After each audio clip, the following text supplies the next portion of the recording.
akan mengambil intisarinya saja bahwa setiap ASN itu mempunyai hak dan kewajiban.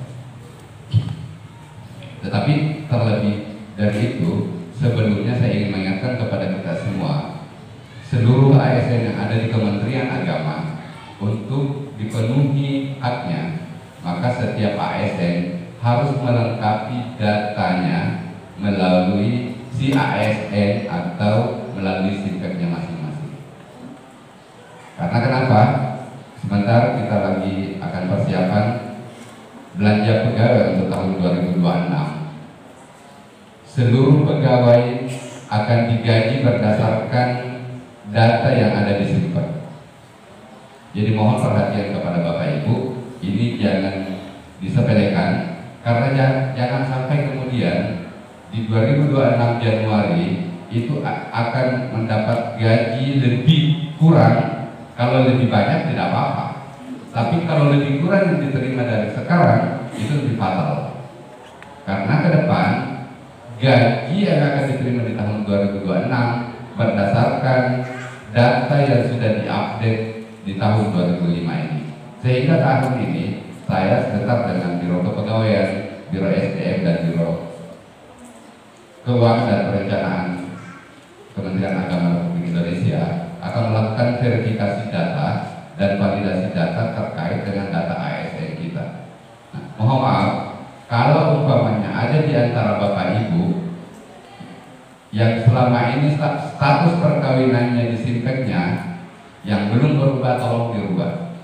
Terutama yang bapak-bapak, biasanya dia sembunyikan status pernikahannya. Karena kenapa?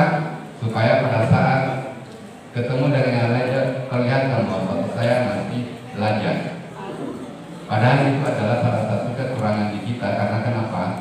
Akan mengurangi nilai sebanyak 10% dari gaji kita. Itu baru status yang berubah. Kemudian kalau status kita di sana adalah lajang sementara kita sudah menikah, maka ada 3 poin yang kurang di sana. Yang pertama adalah status perkawinan.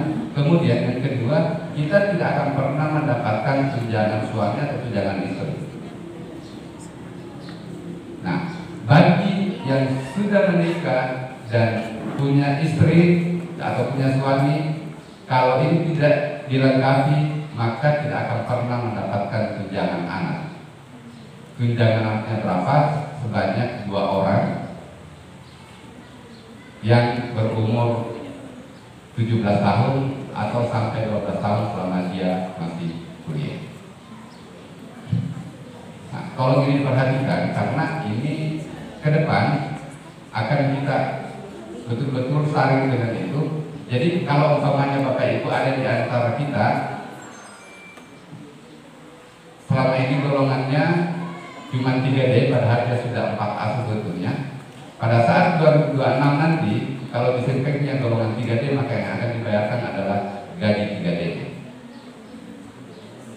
Dan pertanyaannya kemudian, karena saya paham di sini ada perpaduan generasi milenial dan kolonial, saya paham di era itu. Nah, tolong generasi milenial ini bantu generasi kolonial. Tapi generasi kolonial juga jangan sungkan-sungkan minta bantuan kepada generasi milenial. Karena kadang dia yang mau dibantu, dia juga yang sombong. Nah, tetapi hari ini mari kita saling bahu-membahu. Apa yang kita mampu kita tularkan kebaikan ini kepada orang lain. Ini yang pertama yang saya ingatkan kepada kita. Karena ini akan berefek ke depan, berefek untuk kita semua, dan termasuk akan berefek kepada penghasilan kita nantinya, termasuk tunjangan kinerja kita. Mungkin bagi Bapak Ibu yang sudah sertifikasi tidak terlalu masalah, tapi akan bermasalah pada saat pembayaran sertifikasinya dengan begini. Nah, biasanya yang paling ribut itu yang begini. Kalau gajinya kurang 50.000 saja, pasti momennya lumayan. Tetapi pas dicek datanya, itu bukan salah saya tidak tahu bagaimana caranya. Nah, justru itu saya ingin mengingatkan kepada kita semua, tolong datanya diupdate, diperbaiki, Ya biasa pertanyaannya di sini yang muncul, siapa pejabat yang mengupdate data saya, yang harus mengupdate datanya. Sekarang saya sampaikan kepada kita semua, yang wajib mengupdate datanya kita adalah pribadi masing-masing. Jadi bertanggung jawab masing-masing dengan datanya. Sehingga seluruh ASN di Kementerian Agama mempunyai login dan password masing-masing. Nah, loginnya itu nicknya, kemudian password standarnya 1 sampai 8. Kalau sudah ada yang dirubah dan dilupa, itu mohon maaf. Harus menghubungi admin kabupaten kotanya untuk memintakan perubahan passwordnya. Atau bisa juga kalau memang kita sudah melek IT, kita di situ direspon passwordnya dilupa, maka admin pusat akan memberikan otorisasi kepada kita untuk perubahan passwordnya tersebut. Ini kenapa saya mengawali ini, karena tidak ada gunanya hak kita nanti kalau ini tidak terpenuhi. Karena kenapa? Hak kita itu kan gaji, penghargaan, dan tunjangan hari tua.